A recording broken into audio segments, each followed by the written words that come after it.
இராணுவத்தினரால் கையகப்படுத்தப்பட்ட தனது காணியை மீள ஒப்படைக்க வலியுறுத்தி கிளிநொச்சி பரந்தன் பகுதியில் பெண்ணொருவர் இன்று புதன்கிழமை உண்ணாவிரத போராட்டம் ஒன்றை முன்னெடுத்திருந்தார். பரந்தன் பகுதியில் அமைந்துள்ள குறித்த காணியின் இராணுவ முகாம் முன்பாக அமர்ந்து அவர் இந்த உண்ணாவிரத போராட்டத்தில் ஈடுபட்டார்.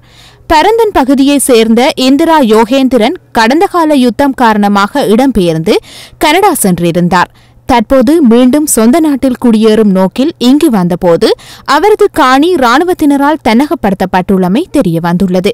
தனது பிள்ளைகளுடன் மீண்டும் இங்கு குடியிருக்க காணியை தருமாறு இராணுவத்தினரிடம் அவர் பலமுறை கோரிக்கை விடுத்துள்ளார்.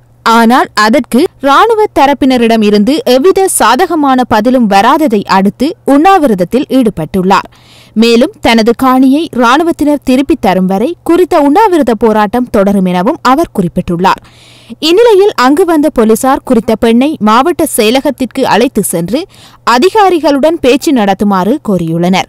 எனினும் மாவட்ட அரசாங்க அதிபர் வெளிநாடு சென்றுள்ளதாக மாவட்ட செயலகம் தெரிவிக்கின்றது. இந்நிலையில் சம்பவ இடத்திற்கு வந்த முன்னாள் பாராளுமன்ற உறுப்பினர் கஜேந்திரன் குறித்த காணியானது போராட்டத்தில் ஈடுபட்ட தாயாரினுடையதே எனினும் இதனை இராணுவம் குறித்த பெண்ணிற்கு கொடுக்க மறுத்து வருகின்றது. மக்களின் பல நிலங்கள் இவ்வாறு இராணுவத்தினரால் கையகப்படுத்தப்பட்டுள்ளதாகவும் அவர் மேலும் தெரிவித்தார். அரசாங்கம் சொல்லுது இங்கே வந்தால் நீங்கள் மீளக்கொடி அமரலாம் என்று. என்னுடைய பிள்ளைகள் சரியாக விரும்புகிறார்கள் இங்கே வந்து இருக்க.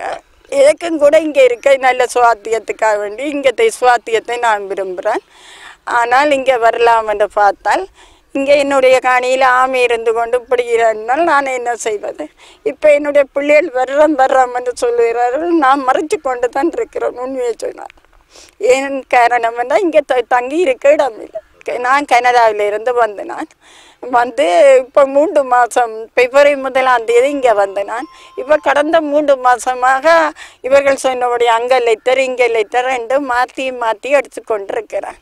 கிளிநொச்சி மாவட்டம் பரந்தன் சந்தியிலிருந்து புதுக்குடியிருப்பு செல்லுகின்ற வீதியில் சுமார் ஒரு 500 மீட்டர் தூரத்திலே இந்த காணி இருக்கின்றது. இந்த காணிக்குரிய உரிமையாளர் திருமதி இந்திரா யோகேந்திரன் அவர்கள். இவர்கள் கடந்த காலத்திலே ஸ்ரீலங்கா அரசாங்கத்தினுடைய இந்த இன அழிப்பு யுத்தம் காரணமாக இங்கிருந்து வெளியேறி கனடாவுக்கு சென்று தங்கியிருந்தவர்கள். யுத்தம் முடிந்து விட்டது என்று சொல்லி அரசாங்கம் தம்பட்டம் அடக்க தொடங்கிய சூழலில் அவர்கள் மீண்டும் இங்கே வந்து இந்த காணியை தங்களிடம் ஒப்படைக்க வேண்டும் என்று கோரி வருகின்றார்கள். கடந்த 5 ஆண்டுகளாக 2010ஆம் ஆண்டிலிருந்து அவர்கள் இந்த காணியை விடுவிக்க வேண்டும் என்ற கோரிக்கையை இராணுவத்தினரிடம், அரசாங்க அதிபர், பிரதேச செயலாளர், கிராம சேவையாளர் மற்றும் அமைச்சுக்கள் என்று சொல்லி சகல நிறுவனங்களிடமும் வந்து அவர்கள் அந்த முறைப்பாட்டை முன்வைத்து கோரிக்கையை முன்வைத்து வருகின்றார்கள்.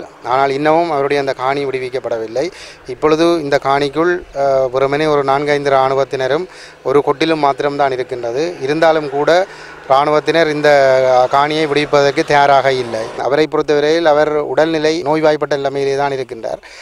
இந்த உண்ணாவிரதம் தொடர்பாக இருந்தால் அவருக்கு உயிராபத்து ஏற்படக்கூடிய ஒரு நிலைமை இருக்கின்றது. இதிலே தமிழீழ விடுதலை புலிகளை மிக கொடூரமான முறையில் அழிப்பதற்கு 1.5 லட்சம் மக்களை படுகொலை செய்து அல்லது காணாமல் போக செய்து அழிப்பதற்கு துணை நின்ற கனடிய அரசு உட்பட சகல தரப்புகளும் வந்து அந்த தாயாருக்கு நீதி பெற்றுக் கொடுப்பதிலே வந்து பின்னிற்கின்றது என்பது மிகவும் வேதனைக்குரிய ஒரு விடயம்.